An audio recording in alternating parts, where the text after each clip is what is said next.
Welcome to the Masuk Sports Zone. I am your host, Corey Saccone. I'm going to do a special edition for the senior football players. They've contributed 4 years of hard work and dedication to this program. I'm joined here with Coach Murphy to talk a little bit about it. Coach, how has this senior class been different than any other senior class you've ever had? Well, they're a very talented group, and I had a great 4 years with them. Obviously they were a part of our state championship team, and they had some obstacles to go through, especially this year. But the 14 kids that stuck together for 4 years is something that I'm really proud of, and it's something that they should be proud of. People may say this wasn't a successful season, but you only have one regular season loss, and the players that they contributed all their hard work, and you definitely saw a lot of young talent.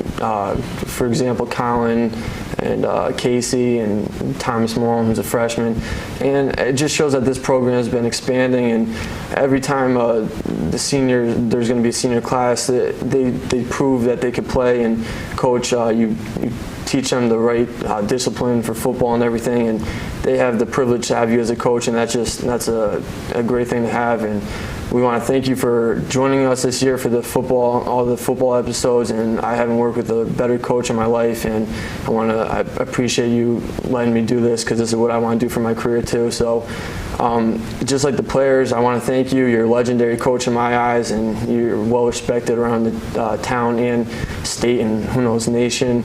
So Coach, thanks for joining me this year, and the seniors for upcoming years will definitely be privileged to have you. Appreciate it. Well, I appreciate the show and all the hard work that you put into it, and I think everybody enjoyed it, and it added a little something special to the year. All right, thanks, and now on to our seniors. Al Anslow, number 4, defensive back. Most memorable moment was Blackout Night versus Bunnell. Gordon Soper, number 67, right tackle. My most memorable moment was probably beating Bunnell last year on their turf. Mike Bartell, number 1, wide receiver. My most memorable moment is scoring my first touchdown back for the Masuk Panthers. Joe Monaco, number 53, defensive end. My most memorable moment at Masuk, just being able to go out there on the field, play with my brothers, and play the sport that I love. There's nothing better than that. Kevin Hine, number 45, defensive back. Most memorable moment was the jokes at Brookwood. Javier Mercado, number 18, wide receiver. Most memorable moment, right home from the state championship game. Chris Roberto, number 96, defensive end. My most memorable moment was scoring a touchdown in the Milford game, even though it was JV. Matt Sportini, number 8, nose guard. My most memorable moment of Masuk football, as dreadful as it was, all the good times we had at Brookwood. Ryan Cassim, number 7, defensive back, captain. Favorite memory for Masuk football, holding up at the 24-yard line, praying with the teammates. Anthony Giamo, number 85, wide receiver. My most memorable moment of Masuk High School football would be putting up 650 yards of offense up against Pomprog. Would have traded it for a W, though. Angelo Fischetti, number 35, defensive end, captain. My most memorable moment playing Masuk football is dance parties in the locker room. Alex Trump, number 23, running back, wide receiver, defensive back, punt returner, kick returner, captain. Most memorable moment on the field with the teammates after the state championship game.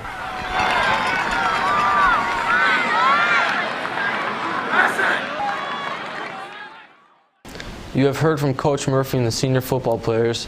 Now I will meet with some members of the boys cross country team and then preview the wrestling team season, which will kick off the winter segment of the Masuk Sports Zone.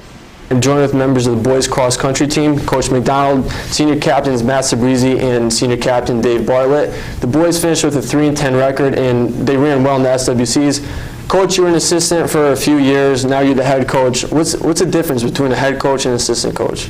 Well, I think you have a little more responsibility. There's a little more organization and planning time, dealing with a variety of paperwork and different commitments towards the school, rather than just coaching the individual athlete. I think that's been probably the biggest adjustment. I would say in terms of this year, last year we went from a fairly senior team to a team this year with only 3 seniors on the team. So that was a bit of an adjustment in terms of having a range of athletes and a lot of young guys, but at the same time it afforded a lot of opportunities and a lot of fun to coach guys very early on.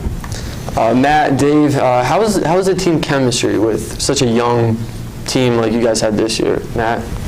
Team chemistry is great. Everyone got along really well, and everyone became really close friends, and it helped make the younger kids, like the freshmen, it helped them, like the sport and get into it and, become friendly with us. And you would see guys who weren't running at specific meets, they would come anyway to show their support, and it's really helpful when you're running and you see your teammates cheering you on. So it's Yeah. really great. Dave, you have anything to add? Yeah, and then even at the SWC and state meet, even like they didn't have to come to those, and they came and they cheered us on, which was really great and showed the camaraderie that really formed between us. That's very good team support. That's what you want for any team you're on, and boys cross country showed that this year.